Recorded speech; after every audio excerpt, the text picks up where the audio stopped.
Selamat berjumpa kembali dalam acara hari ini, tepatnya hari Rabu tanggal 30 Juni 2022, tepat pukul 19.00 sampai dengan 19.0959 ya. Hari ini itu saya bertemu dengan si A ya toh. Si A itu yang tidak digaji 5 bulan ya. Nah, jadi kata kuncinya adalah tidak digaji yang tidak terbayarkan 5 bulan. Nah, ini ada 3 ya solusi yang bisa saya berikan. Nomor 1 adalah hutang ya. Jadi tidak ada gaji tapi yang ada adalah hutang. Ini adalah ilmu di dalam dunia persilatan ya. Jadi kalau misalnya kita sekolah dulu itu diajari untuk menabung ya. Kalau di perusahaan itu diajarkan untuk kita membelanjakan ya toh, membelanjakan gaji ya toh. Kan mari menabung, disuruh sekolah, disuruh menabung. Habis gitu kalau sudah kerja itu digaji untuk dibelanjakan ya toh. Kalau sudah usaha sendiri ya, pengusaha itu tidak mungkin kita bisa menabung, tidak mungkin kita bisa digaji ya toh. Ya toh, jenenge pengusaha kok digaji, nggak mungkin. Akhirnya apa? Harus utang bank ya toh, utang bank. Nah, utang ini adalah sumber daya ya sebenarnya. Jadi di dunia nyata, dunia perselatan itu adalah utang. Loh, kok bisa Mister? Iya, kenapa kok gitu? Karena saya sudah mulai tahun 2010 ya toh. Saya kan kerja mulai tahun 2020. 2000 ya toh. 2000 sampai 2010 itu mengandalkan gaji. 2010 sudah mulai utang terus. Sampai 2022 ya utang saya muter terus. Ya, itu di situ toh. Ya. Nah, saya sudah berhubungan dengan bank mungkin lebih dari 10 bank. Mari utang, dicicil, lunas, ganti bank lagi, cicil, lunas, ganti bank lagi, terus ya, terus sampai sekarang. Ya, buktinya ya tetap hidup-hidup aja kok. Ya. Nah, utang ini orang itu berani utang kalau orang itu produktif. Ya. Kalau orang itu tidak produktif, tidak mungkin berani utang. Ya. Jadi dengan utang itu akan terjadi suatu zona di mana zero corruption. Ya, zero corruption. Nah, nomor 2, 1.2, status strip 2 itu orang bank itu mau ngutangi kalau orang itu bisa dipercaya. Kalau tidak bisa dipercaya, tidak mungkin orang itu mau ngutangi. Gitu. Misalnya ada karyawan yang mau ngutang, gitu. Kamu utang kok? Enggak mau, Mister, saya enggak mau utang. Saya minta digaji aja. Oh, berarti ya masih belum tingkatannya di situ. Itu enggak pernah saya anggap. Yang berani ngutang belum tentu saya anggap juga. Gitu, maling kok ngutang. Enggak usah diutangi. Saya mau ngutangi A karena ada satu histori di mana Anda bisa bersaksi gitu dok. Gitu. Saya tidak perlu menyebutkan, pernah bersaksi dan saya tahu bahwa Anda orang bersih. Makanya ada namanya trust di sini. Ya. Nah, trust ini bank itu biasanya ngutangi pengusaha. Karena pengusaha punya SHM. Kalau karyawan biasanya bank pemerintah yang ngutangin karyawan atau ASN. Ya, itu di situ. Nah, kalau sudah utang pasti tidak bisa tidur. Pikiran terus ya toh. Nah, ya, mau tidak mau harus productivity ditingkatkan. Tapi kalau gaji yang terjadi adalah zona korupsi. Aku harus digaji kok, tenang aja. Pokoknya aku meyakinkan bos dalam 1 hari. Kalau sudah bos percaya ya sudah, hari kedua ya nek ono sing iso di 86 aku. Wong gajiku full kok. Ininya gitu. Tapi kalau misalnya utang, aku iki utang rek ya toh. Iki ndi sing gak produktif. Ayo mana? Sing lampu sing enggak diperlukan dimatikan. Ya toh gitu tok. Nek perlu PLN nek gak sampai SP2, mau SP3 mau di iku lho, mau di apa? mau dicabut itu loh. Nah, baru dibayar. Ya, seperti itu. Modelnya seperti itu. Nah, ini tidak bisa diajarkan, tidak bisa. Ini butuh keberanian. Saya berani utang, berani. Ya apa caranya bayar utang? Itu urusannya Tuhan. Yang penting kalau saya sudah utang, berarti saya hanya bisa hidup dengan produktivitas tinggi dan hanya bisa hidup dari apa yang saya tanam. Kalau yang saya tanam baik, orang pasti tetap ada yang melindungi saya. Kalau saya nanamnya jelek, tidak ada orang yang mau melindungi saya, pasti ditinggal. Ya, intinya di situ dok. Sudah dijalani terus, itu dok. Jadi saya tidak mau usia saya muda itu terus habis itu saya gandol PPKM, Papa Mulyanto tidak mau. Wis lebih baik dewe. Utang bank dewe, ya toh. Punya karyawan ya gak apa-apa. Pokoknya ono tam ya saya gaji. Kalau gak ono tam, sing apa gaji sapa kan gitu dok. Kalau mau salah, jangan salahkan Mister, salahkan PPKM. Nah, ngapain dia buka diambat gitu dok ya. Jadi yang ketiga itu akan terjadi satu keabsolutan. Ya, wes aku karena utang aku gak iso nang ndi. Pokoke iki tak garap sampai mari, sawahku tak garap sampai mari. Gitu dok. Enggak ada namanya pindah-pindah pekerjaan, enggak ada. Ya. Saya punya teman di perbankan. Gitu. Istri saya sendiri di perbankan 10 tahun. Saya sudah melihat hari ini, sudah menyaksikan sendiri. Hari ini si A misalnya ya, itu nawari kartu kredit dari bank A, ya toh. Si A menawari kartu kredit dari bank A. Kartu kredit sudah jadi, si A itu sudah di bank B, nawari kartu kredit bank B. Ya, itu di situ. Terus habis gitu, saya ditawari deposito, ya toh. Saya masuk deposito ini, ya toh. 3 bulan lagi deposito saya cair, saya cari orangnya sudah pindah di bank lain. Tuh, kon iku saiki nawari bank lain maneh. Jadi depositoku iki mbok pindah maneh nang bank iki. Iya. Lho kok bisa seperti itu? Ya, karena gini loh, kalau di perbankan, kalau saya nggak pindah, nggak muga-muga jabatan. Jadi saya hari ini sales di bank A, ditawari bank B saya jual, ya toh. Kalau kamu mau gaji saya 1,5 kali lipat, ya saya ikut. Jadi apa? Dari supervisor. Jadi dapat gajinya sama dapat jabatannya, pindah. Terus sampai wakil presiden direktur sampai sekarang nang Singapura. Karena tidak ada bank yang bisa menahan dia. Jadi sekarang kerjanya di Singapura. Dan gaji itu kenapa kok saya informasikan saya tidak sebagai pengusaha kalau di satu dealer gitu. Karena akhirnya perusahaan yang bisa menggaji itu adalah perusahaan asing.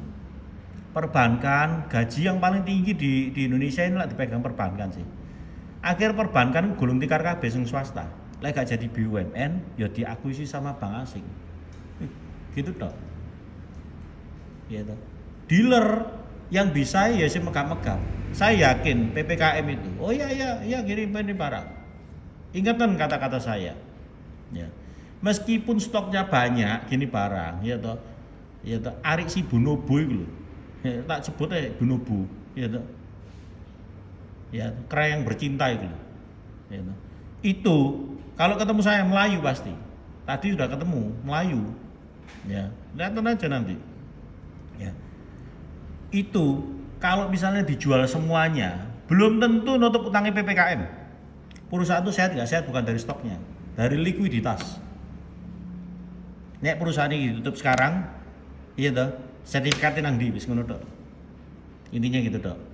Nek kesaut bank ya berarti gak cukup. Iya toh, gitu tok. Kalau cuma stok-stoknya banyak gitu ya percuma dibuat mainan tok. Aku wis tahu. Iya toh, gitu tok. Jadi tergantung dari likuiditas. Lah setelah langkah hutang 1, 2, 3 ini, maka ada yang kedua ini. Baru ada namanya drill. Drill itu artinya latihan. Ya nek utang latihan. Wes di drill. Iso langsing karena latihan. Ya toh, gitu toh. Sama seperti di mana lah, di organisasi mana lah ya toh. Nek pertama kali masuk di ya toh, di drill ya toh, prote kecil-kecil ya toh. Lek sudah jabatannya dukur, nah wis gak di drill, kalau sing wani ngedrill soalnya, ya toh. Itu di drill. Nah, biasanya di drill ini rapuh. Gak iso mister, ini barang sakit semua mister, gini barang gitu. Nah kalau sudah di drill ini nanti ada namanya maksimal. Bedanya maksimal sama digetno. Kalau maksimal ini beda sama digetno. Kalau maksimal ini tahu batas kemampuan. Kalau digetno tidak tahu batas kemampuan, justru malah counterproduktif, tidak produktif. Ya. Jadi kalau maksimal ini seperti MotoGP, kalau digetno ini seperti drag race. Yang penting gas dipetot. Gitu dok. Kalau maksimal itu ada hitungannya. Tikungan ini hanya bisa 120 km per jam. Ya toh, kalau dikasih 150 km per jam gimana? Bisa, tapi pasti ngesot istilahnya gitu, goser istilahnya gitu dok. Pasti ngedrift. Ya toh, malah kontraproduktif. Tikungan yang ini bisa 180 km per jam. Kalau dikasih 200 km per jam bagaimana? Bisa tapi pasti goser, ngesot, ya toh. Itu di situ. Itu maksimal. Padahal kalau polnya gas bisa sampai 300 km per jam. Ya itu di situ, ya. Jadi utang drill, ya toh. Ketiga baru bisa cloning. Cloning itu artinya apa? Bisa dijadikan contoh. Ya. Yang paling susah adalah orang tidak berani utang dan tidak bisa di drill. Ini paling susah. Ngutang nggak berani berarti dia korupsi. Orang tidak berani utang berarti dia korupsi. Pencitraan tok iki. Kayak Ari si Bonobo iku. Ya toh. Kalau kena saya nggak mungkin bisa. Ya toh. Nggak mungkin bisa. Itu stikernya di situ kan ada itu. Di A-team, ya toh. Tinggal saya tak suruh tak drill sama saya. Harus mau di drill. Sudah tidak berani utang, ya toh. Ya toh, mari gitu, gak bisa di drill. Ini paling susah, ya toh. Jadi kalau saya ngelihat, sorry sebelumnya ya, kalau orang tuh tidak berani utang, berarti tingkatannya kok pembantu. Pembantu itu lah gak bisa di drill sih. Dikon ngutang gak gelem, njaluk digaji, nek di drill mulai itu langsung, gak usah pamit. Hari ini pokoknya diringkesi barangnya langsung pulang. Ya itu di situ. Nah. Saya pernah diajarkan etika, ya. Kalau kita itu mau keluar, ya, kita itu ngomong sama bos, saya mau keluar bos, diperbolehkan apa enggak? Enggak boleh, ya sudah, ditunggu dulu, ya toh. Bos, sambil nunggu, ini tak kasih orang yang minimal sama dengan saya, ya minimal sama dengan saya. Bisa-bisa orang ini lebih bagus, ya toh. Bos, kalau sama orang ini nanti saya training dulu 6 bulan. Nah ternyata orangnya bagus. Sudah bagus bos, sekarang saya tak izin keluar ya bos ya. Nah, gitu dok. Nek ada orang yang lebih bagus ya bosnya tenang aja, iya toh. Ya wis, misalnya boleh. Nah ternyata usaha sendiri. Nah kalau kita hubungannya sama bos bagus, nah kapan-kapan kita punya usaha, bos, aku saiki usaha ngerantang, berani ndak? Nawari bosnya kalau hubungannya baik, ya toh.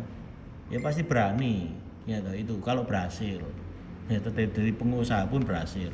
Kalau nggak berhasil gimana? Balik, sih diterima apa enggak? Hubungannya baik ya diterima, ya toh. Bos, aku saiki usahaku gak berhasil bos, saiki aku tak nyapu ae, pokoknya aku iso mangani keluargaku 3 kali sehari seneng aku bos. Ya bosnya ya seneng-seneng aja. Ya ojo kayak Ari si Bonobo iku, ya toh, moro-moro ngilang, ya toh. Lah iku mesti dicari ya. Nanti saya cari. Moro-moro ngilang, muncul di sebelah. Tak beritahu Ari itu. Ya, orangnya bisa memanfaatkan tok itu. Ya toh. Karena didrill sama saya ndak bisa saya dimanfaatkan, akhirnya dia memanfaatkan Mulyanto. Mulyanto sing bodoh, PPKM sing bodoh, ngerti enggak? Jadi budak nyari gitu tok. Nek ketemu aku Melayu, gitu tok tanggap maling hari ini. Rebutan warisan mbak aku. Lah aku nggak pernah gaji dia kok. Nah, dia digaji berarti kan motor punya saya, berarti ada arus yang keluar ke Ari tanpa izin saya, itu masalah gitu tok. Nek Mulyanto ngomong loh, sekarang aku yang memimpin loh. Kamu tinggal ngomong sama Ridwan Kamil aja Mulyanto. Mau pilih anak atau milih harta gitu tok loh. Gitu. Kalau milih harta ngomong sama Ridwan Kamil. Ya bodoh, anak ciptaan Tuhan kok. Perusahaan ciptaan manusia kok milih perusahaan ini loh, lah bodoh. Ya itu. Nah, kalau sudah bisa 1/2 baru bisa cloning namanya. Cloning itu struktur organisasi showroom. Ya. Jadi bukan yang seperti ini. Bukan seperti ini. Ya, bukan seperti ini. Oh, ini ada pemimpin, ya toh, terus ini ada orang-orang.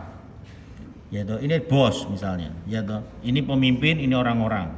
Ini kan struktur organisasi motor, goblok iki nganti.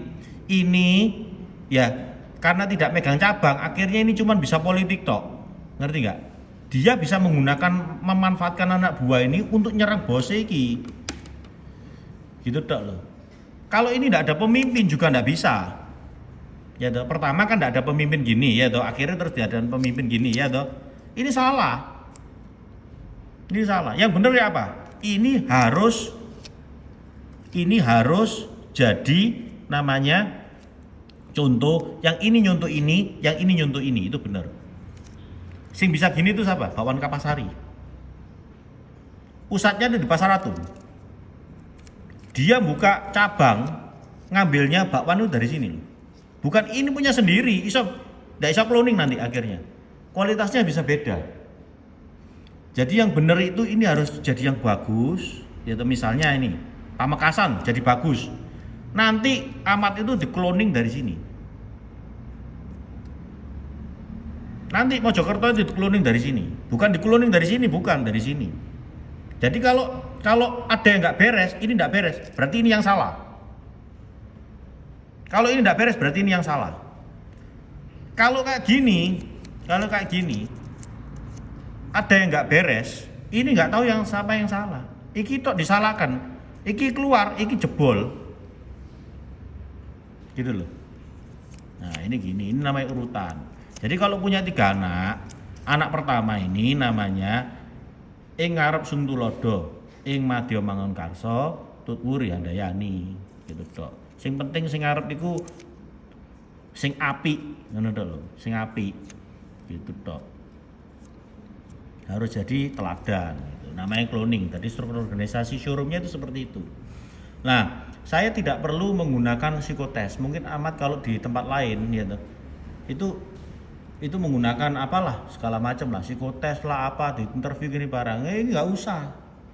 Yang penting langsung ditaruh di hutan, kayak marinir misalnya ditaruh di hutan. Terus pokoknya konek misalnya hidup ya berarti kamu memang hebat, jago. Ya toh. Gitu dong. Apalagi di sana bisa bikin kompi situ, ya toh. Tambah bagus lagi, ya. Itu.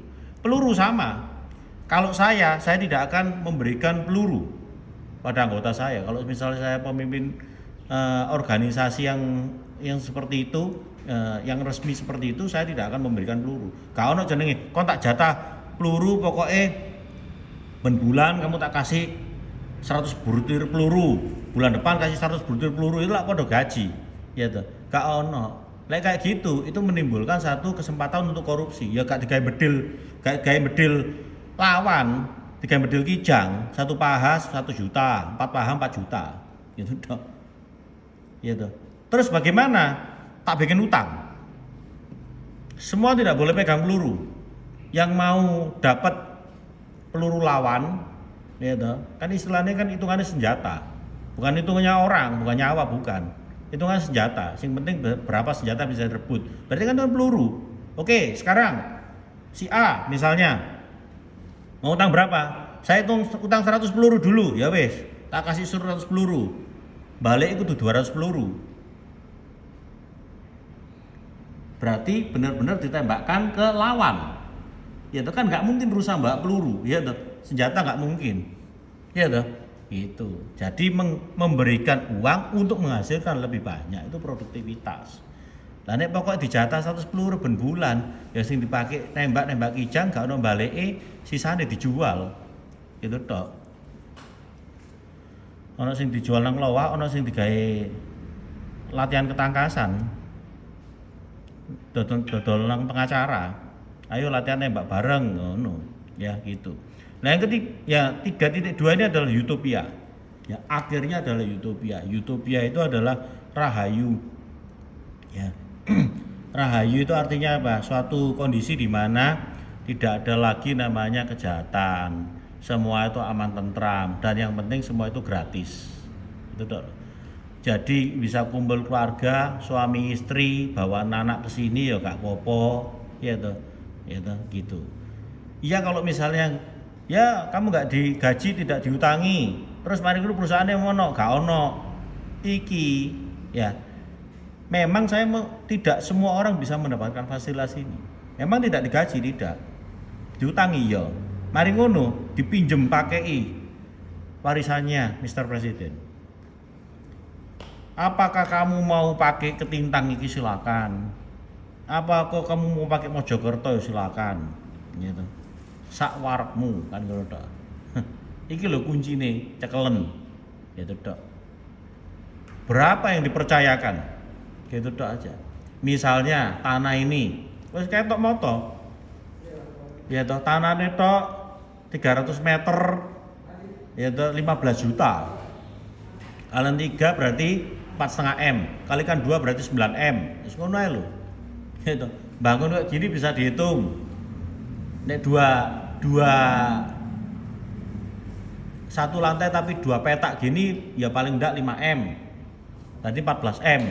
Sak peralatannya kabeh 1 M.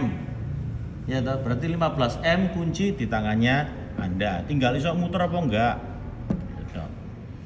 Wes itu kira-kira yang bisa saya sampaikan. Ya sudah 21 menit berarti sudah 3 video. Biasanya satu video 7 menit. Sekian terima kasih atas perhatian dan waktu yang telah diberikan.